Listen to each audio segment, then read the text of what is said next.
신앙의 정수 부활이라는 제목으로 함께 말씀을 통해서 은혜를 나누기를 원합니다. 제가 설교 제목 타이틀을 달고 이렇게 감동을 하거나 감격한 일이 별로 없었던 것 같은데 오늘은 제목을 딱 정해놓고 마음에 얼마나 큰 감동이 왔는지 몰라요. 신앙의 정수 부활. 그럼 한번 따라해 보실까요? 신앙의 정수 부활. 담임 목사님께서 우리 교육자들에게 늘 이렇게 강조하시면서 요청하시는 것 가운데 하나가 제목을 하나 정하고 포스터나 현수막을 하나 만들더라도 문구를 하나 만들더라도 늘 성령이 충만해서 그것 바라보는 성도님들이 성령 충만해서 은혜 가운데 걸 수 있도록 그렇게 하라라고 많이 요청하시는데 이 제목을 달고 제 마음속에 막 감동이 왔어요. 여러분도 감동이 오시지요? 예, 다시 한번 신앙의 정수 부활. 바라기는 여러분의 초점이 부활에 이렇게 감동이 오기를 원하는데 혹시 여러분 가운데 어떤 분들은 정수에 초점이 맞춰지실까봐 조금 걱정되는 부분이 있긴 합니다. 우리 임정수 목사님이 워낙 영향력이 뛰어나신 분이셔서 여러 곳에 아주 영향을 많이 끼쳐서 갑자기 부활에 이름이 참 좋죠. 임정수 목사님, 정수. 그 앞길만 가겠다는 거예요. 뭐 허수, 무리수, 실수 이런 거 아니라 정수로 그냥 하나하나 앞길로만 가겠다는. 그러고 보면 저희 교회는요, 이름이 보통 이름 가지고는 교육자 못 들어옵니다. 담임 목사님께서 그 길을 활짝 열어놓으셨기 때문에 저도 뭐 만만치 않고요. 박성영 목사님도 있었고요. 연보현 목사님도 이름이 호락호락하지 않습니다. 목사님 말에 의하면 무슨 고객센터에서 전화가 오면 고객님 성함이 어떻게 되십니까? 이렇게 하면 연보현 목사님이 연보현입니다 이렇게 대답을 하면 한 번에 알아듣는 경우가 한 번도 없대요. 연보현입니다 그러면 연보현 고객님, 그러니까 연보현이 아니고요 연보연이요. 그러면 연보연 고객님, 연보연이에요. 이렇게 몇 번을 얘기를 해줘야 된다는 거예요. 결코 이름을 한 번에 호락호락 알려주지 않습니다. 그리고요, 유람선은 안 돼요. 생명을 살리는 구명정 정도는 돼야 우리 교회에서 전도사로 할 수 있고요. 그리고 우리 마지막에 최근에 누가 오셨어요? 이사야 선지자가 오셨어요. 그래서 다음에 오시는 교육자는 최하 예레미야급은 돼야 돼요. 아무나 못 와요. 걱정되는 건 우리 나경석 전사님이 자기 이름을 어떻게 바꿔야 되나 지금 고민하면 어떡할까 걱정이 되는데 신앙의 정수 부활이라는 제목으로 함께 말씀을 나누길 원합니다. 지난주 고난주간 말씀을 묵상하는데 이 베드로에 대해서 자꾸만 이렇게 묵상이 되고 생각이 났어요. 베드로. 여러분 생각해 보면 베드로는요 연약한 면이 너무나 많았던 인물이었죠. 먼저 신중하지 못했습니다. 변화산에 올라갔을 때 예수님이 크게 신비한 모습으로 변화된 모습을 보고는 얼마나 베드로가 흥분을 했던지 예수님 제가 초막을 셋을 지을 테니 우리 여기서 함께 사십시다 이렇게 얘기를 했다가 예수님으로부터 이런 지하에 거절을 당했지요. 또 예수님께서 내가 십자가를 지고 죽은 후에 부활할 것이라 이 십자가 고난과 부활에 대해서 말씀하셨을 때 베드로가 뭐라고 말합니까? 주님 약해지지 마십시오. 그런 일이 절대로 일어나서는 아니 됩니다 라고 얘기했다가 사단아 내 뒤로 물러가라 네가 하나님의 일은 생각하지 않고 사람의 일만 생각하는도다 라고 호되게 꾸지람을 받은 일도 있습니다. 또 베드로는요 이렇게 신중하지도 못했고 다혈질입니다.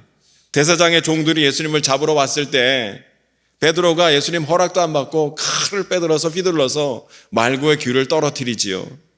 그러니까 예수님의 말구의 귀를 고쳐주시면서 야 베드로 칼 다시 집어넣어.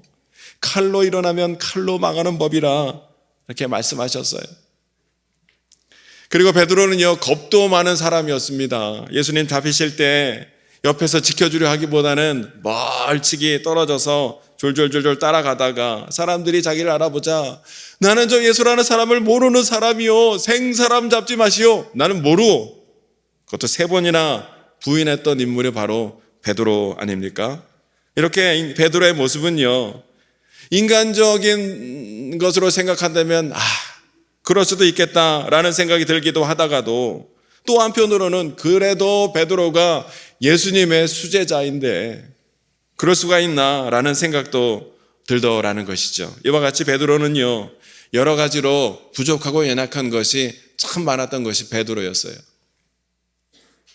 그런데 사도행전을 보면 주님께서는 이런 베드로를 통해서 너무나 많은 놀라운 역사와 기적을 행하시는 것을 보게 됩니다.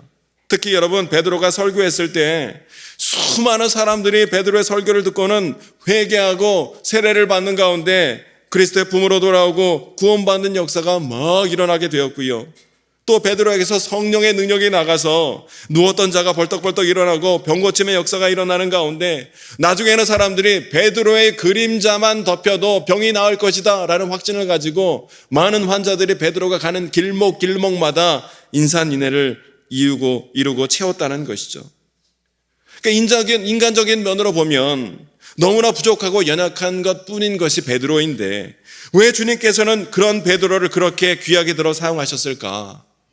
왜 주님께서는 그런 베드로를 통하여 그런 놀라운 성령의 능력이 나타날 수 있도록 인도하셨던 것일까 생각해 봤을 때 그 이유는요, 베드로는요 이렇게 인간적인 연약함과 부족함이 많이 있었음에도 불구하고 베드로는요 핵심을 정확하게 파악하고 핵심을 붙드는 능력이 남보다 뛰어났던 자가 바로 이 베드로였기 때문이라는 거예요. 예를 들면 이런 것이죠. 마태복음 16장 13절에서 15절의 말씀을 함께 읽겠습니다. 시작.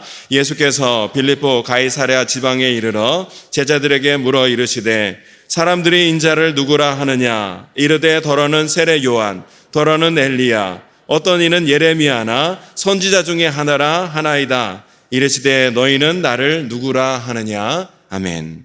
예수님께서 빌립보 가이사랴를 지나가시면서 제자들에게 물으셨어요. 사람들이 나를 누구라 하더냐? 그러니까 제자들이 들었던 얘기를 예수님께 드리는 거예요. 더러는 세례 요한이라고 하고 더러는 엘리야라고 하고 더러는 예레미야 같은 선지자 같은 사람이다 라고 사람들이 얘기합니다. 주님. 근데 이러한 대답이 예수님이 기대했던 대답에 못 미쳤던지 예수님이 제자들에게 다시 물으셨지요. 그러면 너희는 나를 누구라고 말하느냐? 나에 대한 너희의 고백은, 믿음은 무엇이냐? 하고 물어보시는 거예요.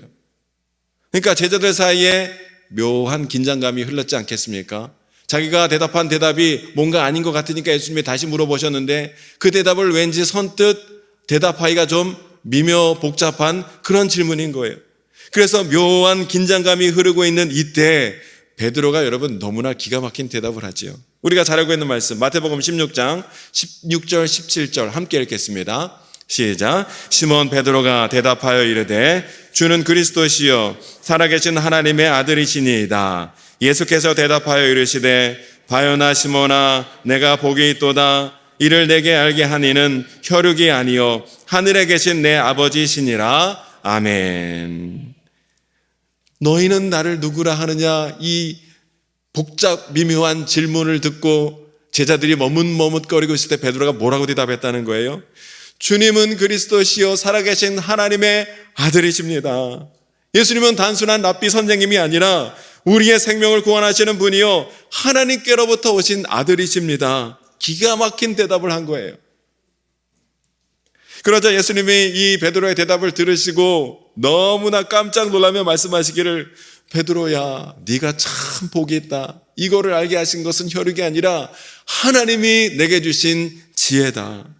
내가 너의 그 고백 위에 교회를 세울 것이고 또 내가 너에게 천국 열쇠를 주리라. 엄청난 약속을 주시는 거예요.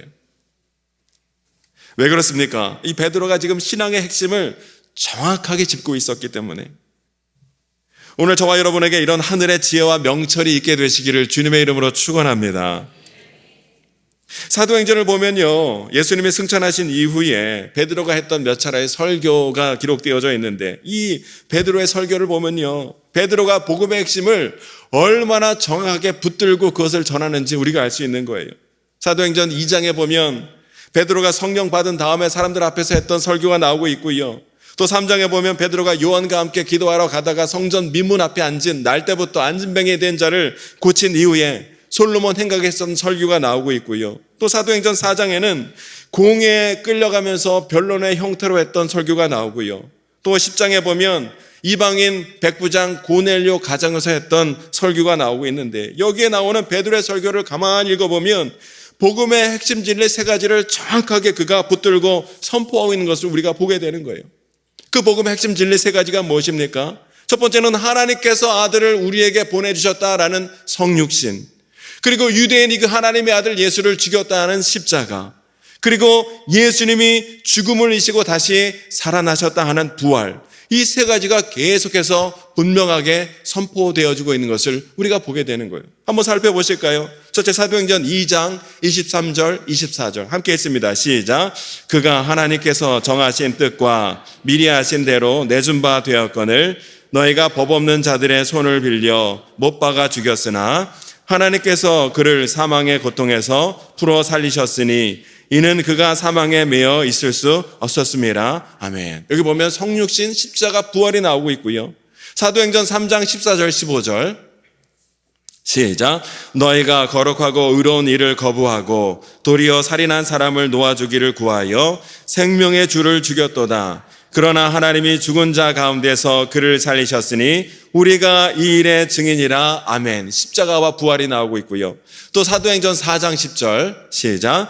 너희와 모든 이스라엘 백성은 알라. 너희가 십자가에 못 박고 하나님이 죽은 자 가운데서 살리신 나사렛 예수 그리스도의 이름으로 이 사람이 강건하게 되어 너희 앞에 섰느니라. 십자가와 부활이 나오고 있고요. 마지막 넷째, 사도행전 10장 39절 40절 시작. 우리는 유대인의 땅과 예루살렘에서 그가 행하신 모든 일의 증인이라. 그를 그들이 나무에 달아 죽였으나 하나님이 사흘 만에 다시 살리사 나타나시되. 아멘. 십자가와 부활이 나오고 있죠. 보신 것처럼 베드로의 설교에는요, 이 성육신, 십자가, 부활, 이 메시지가 계속해서 선포되고 있는데, 이유는 이것이 바로 기독교 신앙의 핵심이기 때문에 그렇고, 이것이 빠지면 기독교 신앙은 아무것도 아닌 것이기 때문에 복음의 핵심을 짚고 있는 베드로가 계속해서 이 성육신과 십자가와 부활을 계속 증거하고 전하고 있는 것을 보게 된다는 거예요. 베드로는 이처럼 신앙의 핵심을 잘 파악하고 그 핵심을 믿음으로 붙들고 전파하고 있었기 때문에 그의 연약함에도 불구하고 주님께서는 그를 통하여 수많은 능력과 역사를 그를 통하여 행하셨다는 것이죠. 여러분, 베드로만큼이나 귀하게 쓰임받은 인물이 또 사도 바울 아닙니까? 사도 바울도요 보면 기독교 신앙의 핵심과 정수를 정확하게 붙들며 선포하는 사역을 감당했는데, 그가 전했던 주요한 핵심 메시지 가운데 하나가 오늘 우리가 읽은 본문 말씀 가운데 있는 거예요. 오늘 고린도전서 15장 19절로 20절의 말씀을 한번 읽어보겠습니다. 시작. 만일 그리스도 안에서 우리가 바라는 것이 다만 이 세상의 삶뿐이면 모든 사람 가운데 우리가 더욱 불쌍한 자이리라.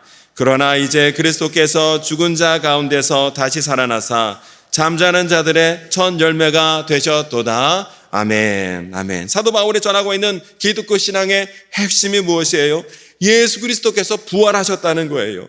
사도 바울도 이 기독교 신앙의 핵심을 정확하게 붙들고 그것을 증거하는 사역을 감당하고 있었다는 것이죠. 학교 다닐 때 학창 시절 친구들 가운데 정말 공부 안 하는 친구들이 있죠. 아마 여러분이 다녔던 학교에도 이런 친구들이 아마 여러분 곁에 늘 있었을 거예요. 어떤 친구들이에요? 수업 시간에 딴 생각하고 하품하고 잡담하고 쪽지 돌려서 막 돌려서 수업 분위기 망치고 자력습 시간에 만화책 보고 선생님 몰래 땡땡이 치고 이런 학생들이 있어요. 이런 일을 사명감을 가지고 했던 친구들이 늘 우리 주변에 있었지요. 그런데 여러분, 그런 친구들 시험만 보면 그들의 성적이 어땠습니까? 당연히 안 나와요. 거의 하위권이죠. 말할 것도 없어요. 뿌린 것이 없으니 거둘 것이 없는 것 당연한 일이었습니다. 그런데도 그들은요, 조금 더 억울해하지 않았어요. 어쩌다 찍은 거 두세 개 더 맞으면 등수가 50등에서 48등으로 성적이 올랐다며 오히려 즐거워하는 친구들이었지요. 저 궁금한 게, 저희 때는요 메타작이라고 해가지고 틀린 개수대로 맞았어요. 모든 과목 선생님들이 와서 틀린 개수대로 메타작을 하는 거예요. 그 친구들은요, 틀린 개수대로 맞는 거예요. 1교시 국어 따다다다, 2교시 수학 따다다다, 3교시 영어.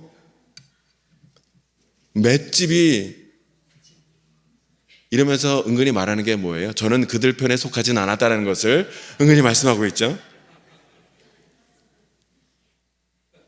여러분, 그런 친구들이 성적이 안 나오는 것은요, 당연해요. 본인도 인정하고 다른 사람도 인정해요. 그런데 안타까운 경우가 있습니다. 이은배라고 있는데, 은배야 미안하다, 잘 지내고 있지? 그 친구는요, 수업 시간에 집중 엄청 잘해요. 막 선생님 뚫어지라 쳐다봐요. 필기도 열심히 해요. 선생님께 질문도 잘해요. 교무실에 가서 수시로 물어봐요. 그리고 쉬는 시간에 화장실 갔다 와서 계속 공부해요. 소풍 갈 때 심지어 책 막 들고 가요. 그 친구 책을 보면요, 여러 가지 색깔로 빨간색, 파란색, 뭐 막 밑줄이 척 섞여 있고 너덜너덜해져 있어요. 근데 여러분, 문제가 뭐예요? 시험을 보면 점수가 안 나와요. 그러니까 본인도 안타깝지요. 부모님도 안타깝지요. 선생님도 안타깝지요. 그리고 그 친구를 향하여 제일 안타까워하는 친구들이 누군지 아십니까? 아까 얘기했던 그 친구들.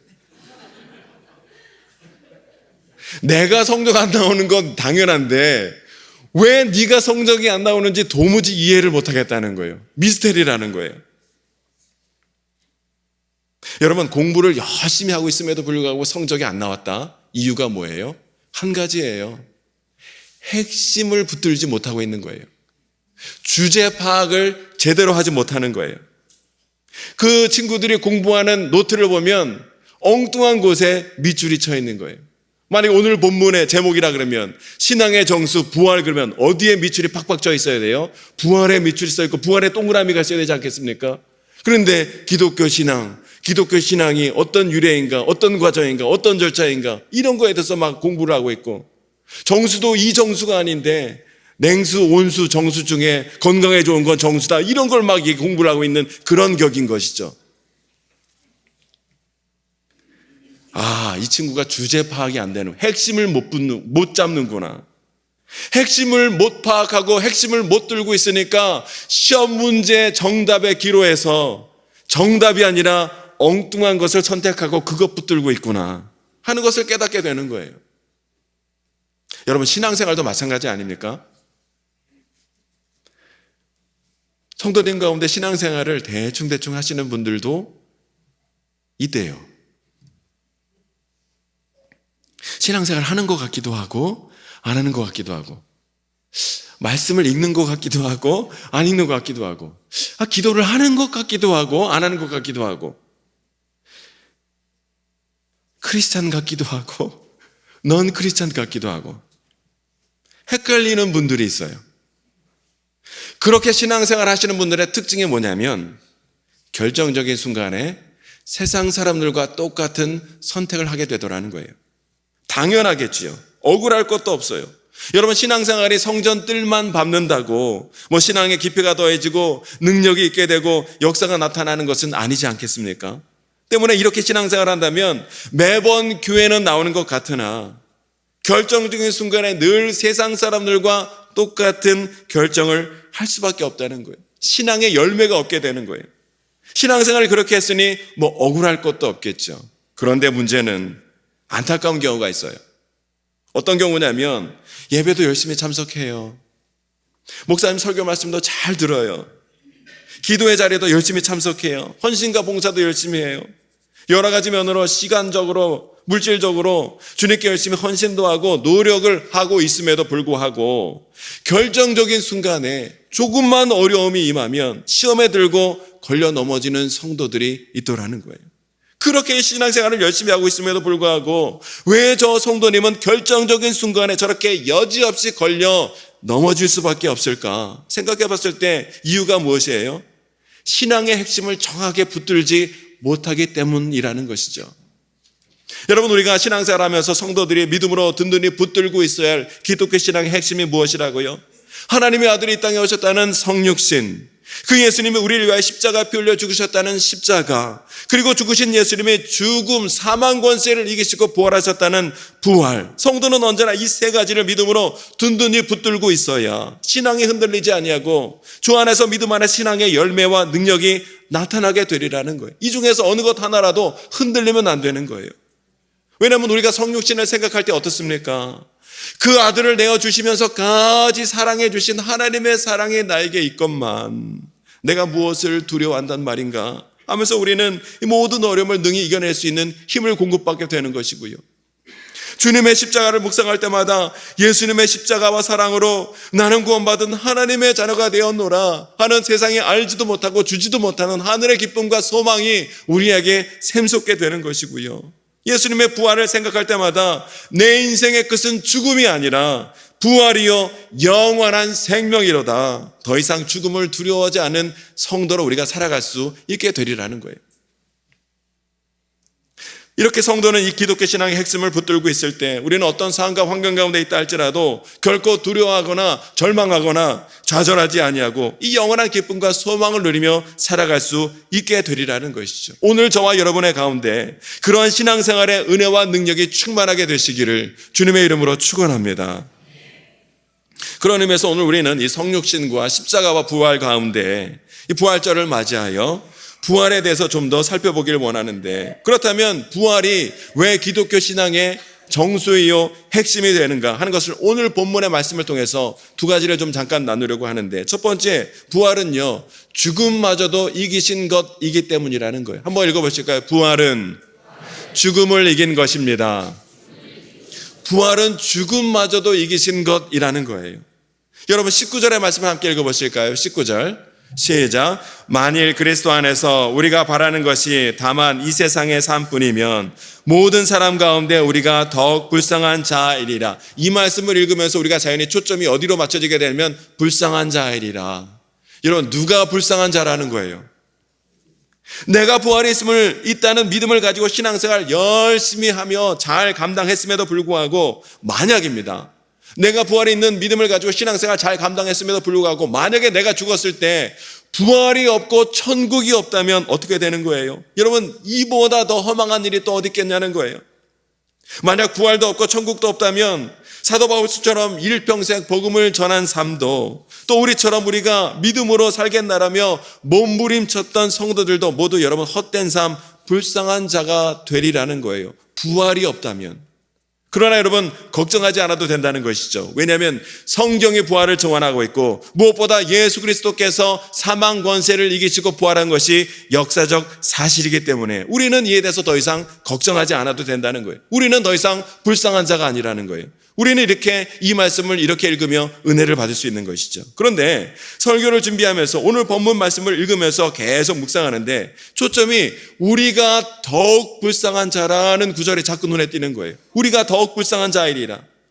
여러분 이 구절에 따르면 사도 바울이 지금 무엇을 말씀하고 있냐면 사람은 두 부류로 나눌 수 있다는 거예요. 어떤 부류입니까? 불쌍한 자와 불쌍하지 않은 자가 아니라 불쌍한 자와 더 불쌍한 자로 나뉘어지게 된다는 거예요. 무슨 얘기예요?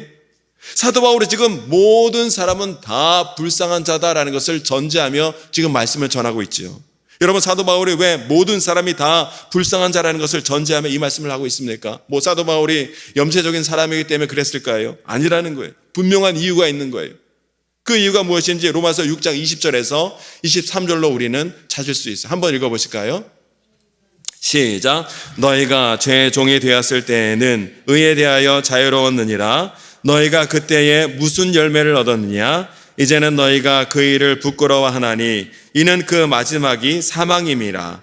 그러나 이제는 너희가 죄로부터 해방되고 하나님께 종이 되어 거룩함에 이르는 열매를 맺었으니 그 마지막은 영생이라. 죄의 삭은 사망이요 하나님의 은사는 그리스도 예수 의지 하는 영생이니라. 아멘. 아멘. 21절에 보니까 우리가 그리스도를 믿기 전 죄의 종으로 살았을 때 거두게 되는 마지막 최종적인 열매가 뭐라고 말씀하고 있습니까? 사망이라는 거예요. 또 23절에 보면 죄의 삭은 사망이라 하고 말씀하고 있죠. 그러니까 죄를 지으면 죽을 수밖에 없다는 거예요. 때문에 죽지 않으려면 우리가 어떻게 해야 돼요? 죄를 짓지 말아야 하는 것이죠. 그러나 문제는 죄를 짓지 말아야 한다. 죄를 지으면 죽을 수밖에 없다는 것을 알고 있음에도 불구하고 우리는 죄를 지을지 않을 능력이 우리에게는 없다는 것이 문제라는 거예요.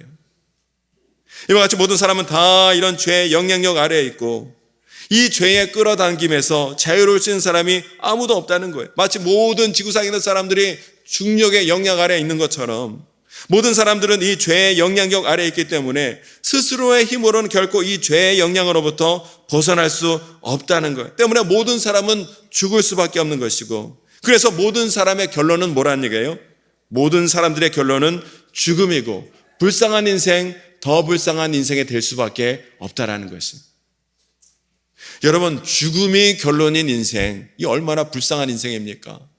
안타깝고 서글픈 인생입니까? 아무리 열심히 살아도, 아무리 많은 것을 이뤘다 할지라도 결국 그의 인생이 죽음이라면요, 여러분, 이거는 헛되고 슬프고 너무나 안타까운 일이 아닐 수 없는 거예요. 그가 살았을 때 모습이 어떠했던지 간에 죽음이 결론인 인생은 너무나 불쌍하고 안타까운 인생이에요. 여러분, 건강했던 분이 갑자기 돌아가신다든지, 재물이 많았던 분이 갑자기 소수전하시는 일이 있다든지, 이렇게 되면 사람들이 어떤 생각을 해요? 저렇게 건강하셨던 분이 어떻게 저렇게 갑자기 돌아가시네? 저렇게 재물이 많았던 분이 저것 다 놓고 가시네? 인생 참 허망하구만. 여러분, 이런 생각을 우리가 하지 않겠습니까?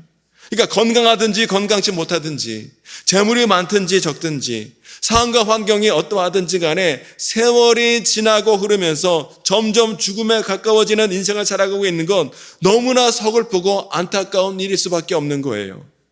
여러분은 어떠십니까? 옛날에는 자연스럽게 잘 되던 일들이 시간이 지나고 세월이 흐르고 나이가 들어감에 따라 잘 안 되는 일이 있어요. 옛날에는 너무나 잘 보였던 것이 점점 안 보이게 되더라는 거예요. 저도 한 4년 됐습니다. 5년 됐습니다. 손톱을 깎으려고 그러는데 갑자기 손톱이 안 보이는 거예요. 그래서 안경이 뿌연가? 안경을 닦고 깎는데 안 보이는 거예요. 그래서 자연스럽게 안경을 벗고 손톱을 깎고 있는 거예요. 그래서 사비치 안경에서 물어봤더니 그 안경사 선생님이, 고객님, 그분이 오셨습니다, 그러는 거예요. 그 얘기를 듣는데 이 마음에 턱 척하고 내려앉는 그런 느낌이 들더라고요. 아, 나도 늙나? 이런 식으로 여러분, 점점 나이가 들어가는 것, 죽음에 가까워지는 삶을 살아간다는 것, 죽음이 결론의 인생을 살아간다는 것은요, 너무나 슬프고 안타까운 인생일 수밖에 없는 거예요. 그러나 여러분, 기뻐하십시오.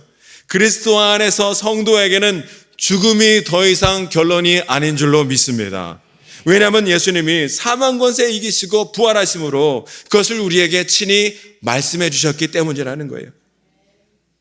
예수님 이전에는 모든 사람들이 우리는 다 죽을 수밖에 없어, 죽으면 끝이야, 죽으면 못 돌아와, 죽으면 영원한 잠이야 라고 탄식하며 생각할 수밖에 없었지만, 예수님은 친히 부활하셔서 우리에게 말씀하시기를, 아니라 죽음이 끝이 아니라 죽음은 영생으로 시작되는 길이다라는 것을 죽음을 이기신 부활을 통하여 우리에게 말씀하고 계신다는 사실이에요.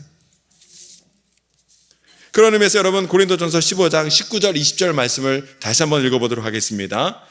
시작. 만일 그리스도 안에서 우리가 바라는 것이 다만 이 세상의 삶뿐이면 모든 사람 가운데 우리가 더욱 불쌍한 자이리라. 그러나 이제 그리스도께서 죽은 자 가운데서 다시 살아나사 잠자는 자들의 첫 열매가 되셨도다. 아멘. 여러분, 여기서 중요한 것은 그러나라는 말이에요. 그러나 중심으로, 그러나 이전에는 모든 사람이 죄로 인하여 다 죽을 수밖에 없는, 죽음이 결론인 불쌍한 인생, 더 불쌍한 인생으로 살아갈 수밖에 없었으나, 그러나 그리스도께서 죽음을 이기시고 다시 살아나사 부활하심으로 우리에게 영원한 생명의 문을 열어놓으셨으니 그 문으로 들어가는 자 복된 자가 되리라는 거예요. 때문에 사도 바울이 고린도 후서 4장 6절에서 이렇게 말씀하고 있습니다. 함께 읽어볼까요? 시작.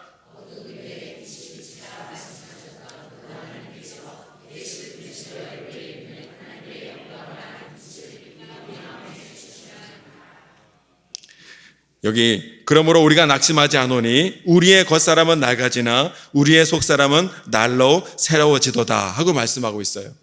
우리의 겉사람은 낡아지나 우리의 속사람은 날로 새롭다는 거예요. 여러분, 사도 바울도 세월이 지남에 따라 그도 당연히 겉사람이 늙어갔어요. 사도 바울도 노안이 왔겠고요. 허리와 무릎과 관절이 아픈 증상이 있었겠지요. 그러나 그가 뭐라고 고백합니까? 세월이 지나 겉사람은 후패일지라도 나의 속사람은 날로 날로 새롭다는 거예요. 왜 그렇습니까?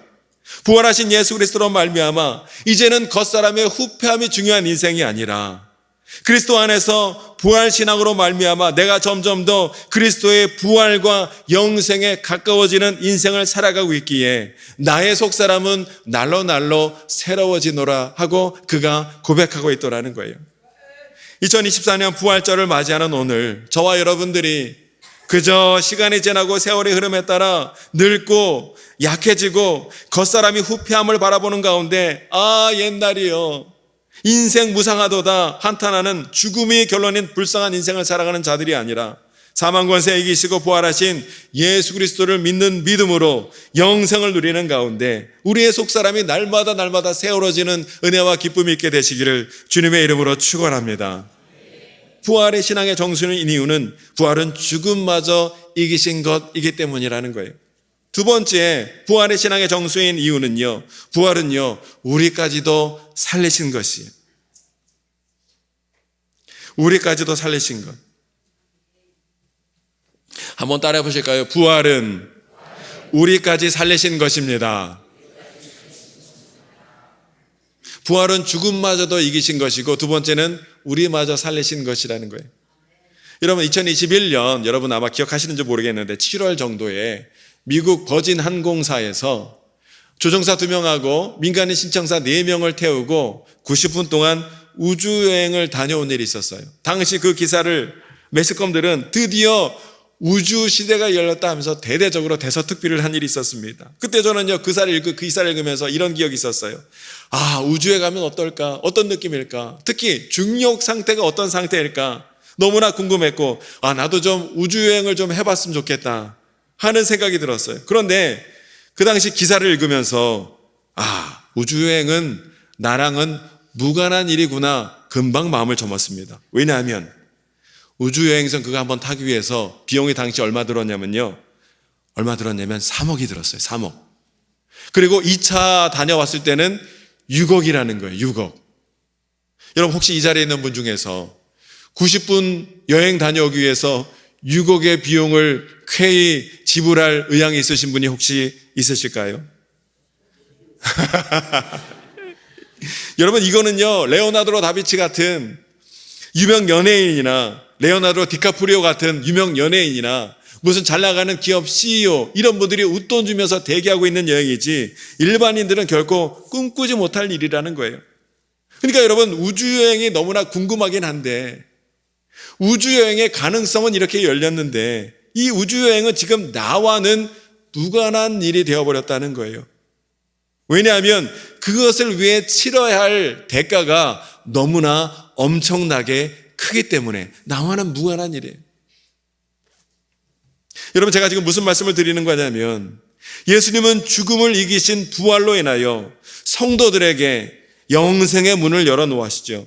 그런데 예수님이 영생의 문을 열어놓으셨음에도 불구하고 그 문에 들어가기 위해 치러야 할 대가가 너무너무 엄청나게 크다면, 내가 감당할 수 있는 수준으로 벗어난다면 여러분, 그 영생의 문은 나와는 전혀 상관없는 일이 되어버리고 만다는 거예요. 마치 우주여행처럼요. 그러나 여러분, 너무나 감사하게도 이 영생의 문으로 들어가기 위해 예수님께서 우리에게 요구하신 것은요, 3억도 아니고요, 6억도 아니고요, 어떤 대단한 행위나 공로가 아니라 무엇이 있으면, 믿음이 있으면 그 영생의 문으로 인도하여 드리시겠다 우리에게 말씀하셨다는 거예요. 요한복음 3장 16절 한번 읽어보실까요? 시작. 하나님이 세상을 이처럼 사랑하사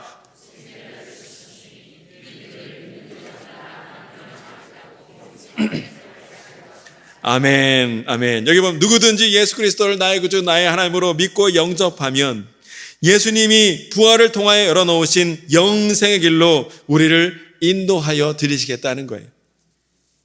여러분, 예수님이 십자가에 달려셨을 때 사형 판결을 받은 두 강도도 예수님의 좌우편에 있지 않았습니까? 근데 그 강도 중 하나가 예수님께 뭐라고 말씀드려요? 주님, 당신 나라가 임하실 때 나를 기억하소서. 내가 주님을 믿나이다. 이 한 고백을 했을 때 예수님이 그에게 뭐라고 말씀하셨어요? 누가복음 23장 43절 시작. 예수께서 이르시되 내가 진실로 내게 이르노니 오늘 내가 나와 함께 낙원에 있으리라 하시니라. 아멘.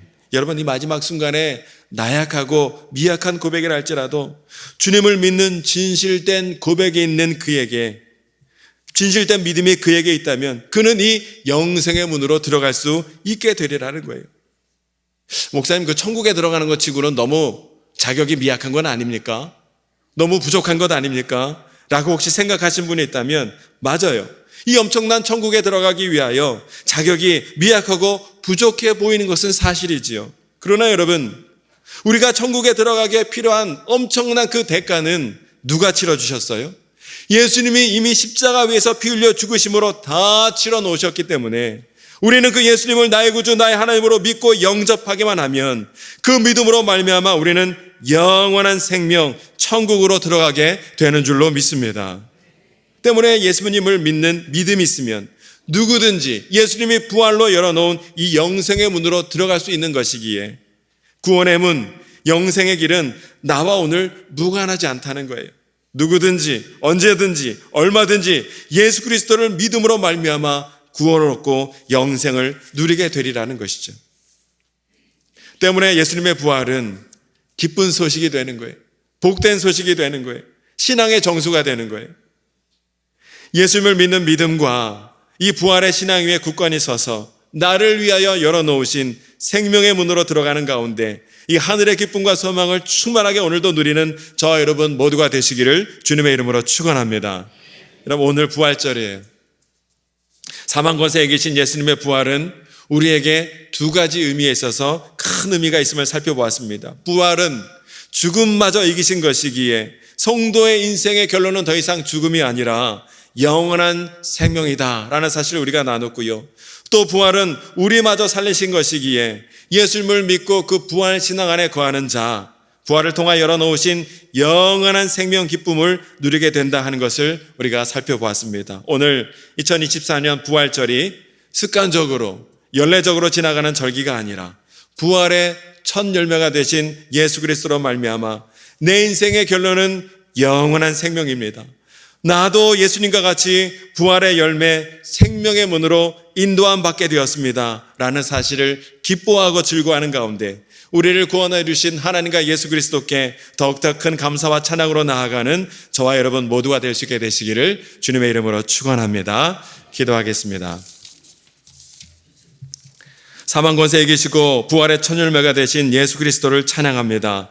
부활이 없다면, 또 부활의 신앙이 없다면 우리는 죽음이 결론인 불쌍한 인생, 더욱 불쌍한 인생일 수밖에 없으나 부활하신 예수 그리스도로 인하여 부활하신 예수 그리스도를 믿음으로 말미암아 우리가 더 이상 불쌍한 자가 아니라 부활의 첫 열매 대신 영원한 생명으로 인도함 받은 복된 자로 살아가게 하시니 감사를 드립니다. 날마다 부활 신앙 위에 굳건히 서서 우리를 구원하신 주님을 믿음으로 굳건히 바라보게 하여 주시고 우리를 위하여 열어놓으신 하나님 나라의 소망과 영생의 기쁨을 믿음으로 온전히 누리며 감사와 찬양으로 살아가는 모든 복된 성도 되게 하여 주시옵소서. 감사와 찬양을 주님께 올려드리며 예수님의 이름으로 기도합니다. 아멘.